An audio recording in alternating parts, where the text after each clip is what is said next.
ઉનાળાની શરૂઆત અને ક્યાં થઈ રહી છે પાણીની તંગી, વાત કરીશું પાણીનો પોકાર।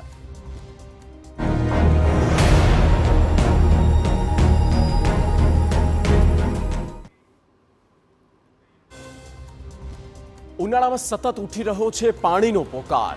હજુ પણ ગુજરાતના છેવાડામાં એવા અનેક ગામડાઓ છે જ્યાં પીવાનું પાણી નથી મળતું। આમ તો વાતો વિકાસની થાય છે, જો કે હકીકત એ છે કે હજુ પણ ગામડાઓમાં લોકો પીવાના પાણી માટે વલખા મારી રહ્યા છે।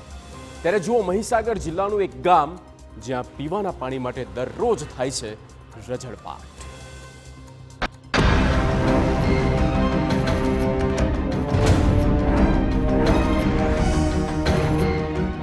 વિકાસના મોટા મોટા દાવાઓ વચ્ચે આ દ્રશ્ય જુઓ। મહિલાઓ એઆઈના યુગમાં પણ પાણી આવી રીતે ભરવા માટે મજબૂર છે। વિકસિત ગુજરાતની આ પણ એક તસવીર છે। આમ તો દાવો થાય છે કે નલથી જલ યોજના હેઠળ ગુજરાતના તમામ ગામડાઓમાં પીવાનું પાણી મળી રહ્યું છે। જોકે લાગે છે કે મહીસાગરનું આ ગામ આ યોજનાથી બાકાત રહી ગયું છે। ઉનાળામાં ઉઠ્યો પાણીનો પોકાર। ક્યારે પાણી આપશો સરકાર? ગામ લોકો છે લાચાર। હવે તો પાણી આપો સરકાર। મહીસાગર જિલ્લાના લવાણા ગ્રામ પંચાયતમાં 7 ફળિયા આવેલા છે અને 2000ની વસ્તી વસવાટ કરે છે। આ ગ્રામ પંચાયતમાં કલેશ્વરી સ્મારક આવેલું છે, જે વિશ્વના ફલક પર મુકાયેલું છે। ત્યાં 10મી સદીના સ્થાપત્યો જોવા દેશ વિદેશથી પ્રવાસીઓ આવે છે, પરંતુ એક ફળિયાને બાદ કરતા તમામ ફળિયામાં લોકો પાણી જેવી પ્રાથમિક સુવિધાઓ માટે વલખા મારે છે। ગામમાં 3 ફળિયાની જાત તપાસ TV9ની ટીમ દ્વારા કરવામાં આવી। પાણી તો ઠીક, નળ સુદ્ધા જોવા ન મળ્યા। 2 કિલોમીટર દૂર ખાનગી બોર દ્વારા પાણી લાવવા હાલ ગ્રામજનો મજબૂર છે।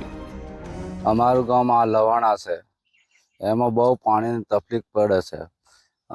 નજીકમાં અમારું કલેશ્વરી આવેલું છે સ્મારક, તે બારના લોકો બહુ આવે છે, તે પણ પાણીની તકલીફ તો છે। અમારા ગામમાં નળ જળ છે, નળની ટાંકો બાંધ્યો, એમાંથી પણ અમને પણ પાણી મળતું નથી હોય। કોકના ઘેર કોઈ પણ નળ આવેલો નથી।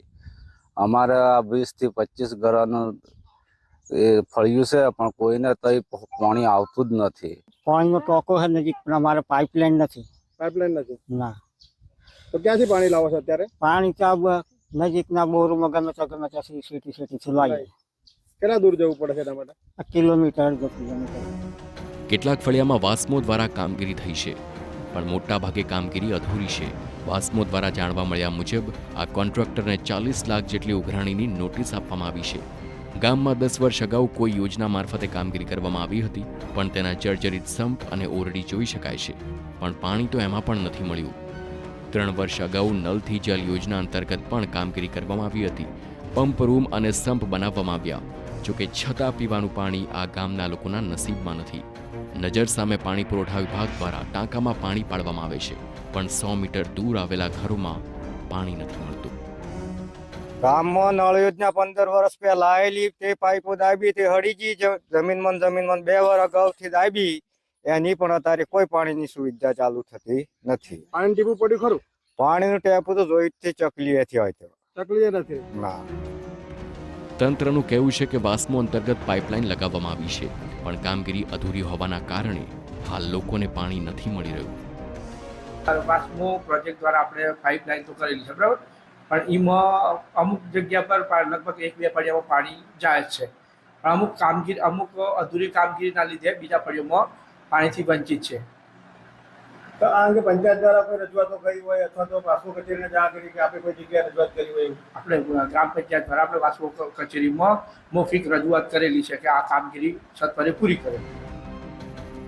ઉનાળાને હજુ 2 મહિના બાકી છે, ત્યારે હવે ગામના લોકો ઈચ્છી રહ્યા છે કે જલ્દીથી જલ્દી તેઓને પીવાનું પાણી મળી જાય, જેથી તેઓને મોટી રાહત મળે।